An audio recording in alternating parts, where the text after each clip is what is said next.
So, horror games are pretty awesome. We all know that. Indie horror games can be some of the best around. That's why you're here, it's why I'm here. We can all agree on that. I've been playing a lot of them lately, and I wanted to share some with you. Now, this isn't my favorite horror games of all time or anything like that, just a few small horror games that I've been playing recently. With that being said, however, all the games on this list are at least pretty good, so you don't have to sort through any super stinkers. But, with that being said, I am going to sort through them based on my personal favorites in the list. Before we get started, though, I did want to bring up one quick honorable mention. Map Friend. Map Friend is a game that takes place inside of its very own old-school Google Earth analog type of thing. You click around the map and go between like a map view or a first-person type of camera angle and explore the locations to uncover the game's story. The only reason it doesn't make the full list is because it's short. Like, really short. I beat the game in 10 minutes and I was taking a bit of time to explore each location. If it had just a little bit more substance, then it definitely would have made the full list. But since it is so short, I decided, I don't think it quite makes it. But, with that out of the way, let's get started on the actual list. Number 5 is Womb of Worms. This game's a detective-style horror game. So basically, you're dropped in a world where a new evil god is discovered, the Worm God.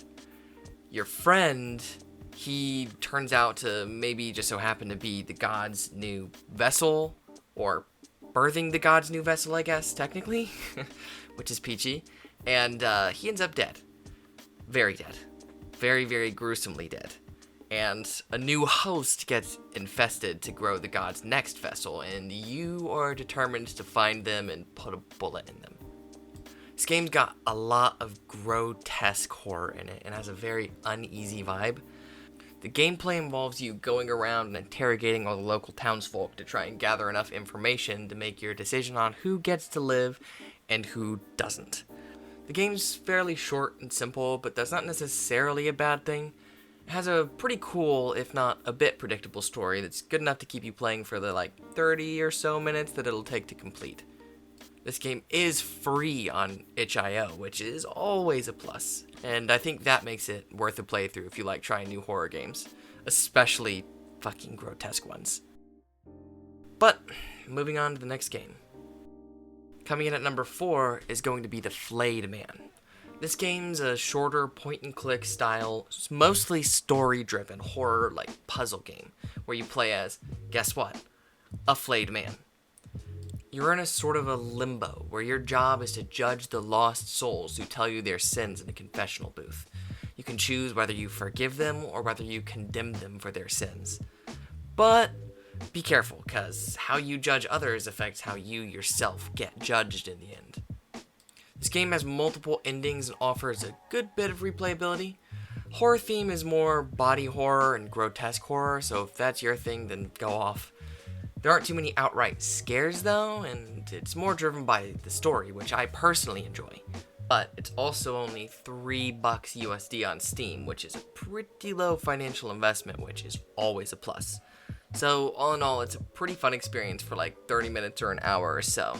Not too long, but definitely not the shortest. With that being said, though, let's move on to the next game. Taking the number 3 spot is gonna be The Drifter. The Drifter is a point-and-click style, once again, mystery game, which is technically more of a thriller than an outright horror game, but it's still really, really good, and so it deserves a spot on this list anyways. In The Drifter, you play as, guess what? A drifter. A rugged man who gets caught up in a dark conspiracy that turns kind of fatal. The only thing is, you don't seem to stay dead. Now, I played this game before it released, so I haven't beaten anything that's beyond what the demo has to offer, but from what I did play, this game is awesome. It's fully voiced with surprisingly good voice acting for a game of this size. The pixel art style is so cool.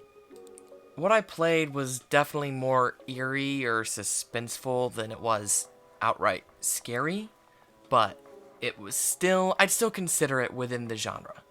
The narrative was what really, really sold me though. The main character is an asshole, but like the cool kind of an asshole. The storytelling was super engaging. The gameplay was, well, to be honest, the gameplay was fairly standard point and click, but they definitely did the formula justice, so I'm not complaining there. My only issue with the game, and honestly the reason why I haven't gone on ahead and beaten it fully since playing the demo, is it's a little on the pricey side for a game of this kind. It's $20 on Steam. So if you got the money, I would say it's definitely worth playing. If you don't, then I get it. With all that being said though, let's move on to number 2. Taking that number 2 spot is going to be probably the most known game on the list, which is Growing My Grandpa. Now, real YouTube OGs might remember Markiplier playing this game, which you should go watch that playthrough if you don't want to end up buying the game yourself. But if you do, no spoilers. This game's really weird. It's surreal, full of body horror and uncanny valley type of vibes with a really nasty plot. To be fair though, any game made by this dev is kind of guaranteed to feature some fucked up flesh stuff, so, you know, come in warned. In Growing My Grandpa, you play as a little girl who's been having some trouble in school. The story is narrated by the school counselor who got assigned to help you through these troubles. One day the girl's parents have a fight and send her to the basement to clean up, in air quotes, so they can keep arguing. And that's where she learns how to, you know, grow her grandpa. Her dead grandpa, as you do. This is where things take a turn for the weird. Turns out her grandfather was a scientist, and he was studying this entity, this weird, fleshy, hairy entity thing that can, without spoiling, take on the form of things that people are passionate about. And so she feels strongly about her grandfather, and it gets fleshy. That's the best way I can explain it without spoiling, so if you want to know more, you're gonna have to play it for yourself. The story in the game is pretty interesting. I really like how it's conveyed through collectibles like notes from the research team and maybe even, you know, talking to your grandpa about a question or two. This game is going to bring the prices back down to within the realm of a couple bucks. It only costs $5, so it's still really affordable. And honestly, at this price, it's way worth it. The game's a medium length, so a couple of hours I would say, and you get your money's worth here. If you're a fan of grody body horror, then this is your type of game. All in all, I'd say Growing My Grandpa really gives you your money's worth. But it's time to move on to the number 1 spot. Sitting atop the mountain in the number 1 spot is going to be Pleonexia. I love this game. Pleonexia is going to be another point-and-click style horror game with an atmosphere that I love. It's dark and ominous, and the storytelling is really, really impressive too. A very strange and interesting story. If you can't tell, I'm kind of a sucker for point-and-click horror games, so maybe this list is a little bit biased. But even still, trust me, this game is worth playing. In Pleonexia, you play as the local fisherman in a small village that absolutely loves your fish.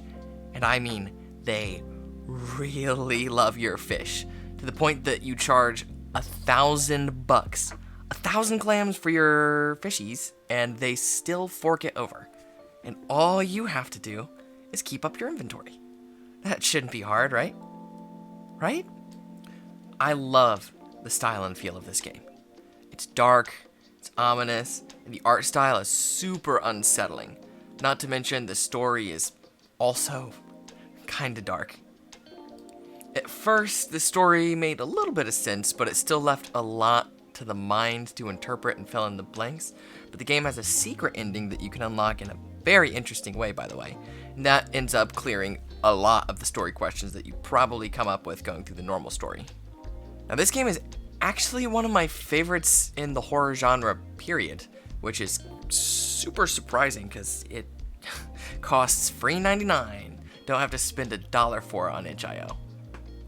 Now, if you take all these things and put them in a nice little Pleonexia shaped package, you get something absolutely worth your time.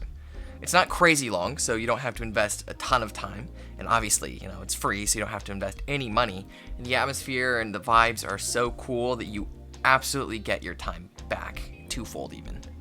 I highly recommend you check this one out and give it a try for yourself. That's going to be the last game on the list, though. All of these are going to be linked in the description, so if you want to try any of them for yourself, feel free to head on down there and check them out. Most, if not all of them, are definitely worth your time, love, and support. Horror games are definitely one of my favorite genres in gaming, so I'm really glad I got the chance to share a few of the ones that I've been enjoying lately. If you want to actually see me play through any of these, then go on ahead and let me know, because I'll always take an excuse to play more horror games. Of course, if you want to stick around and see something like that, make sure you subscribe, and I'd also appreciate leaving a like, because that really helps the algorithm remind people that I actually exist.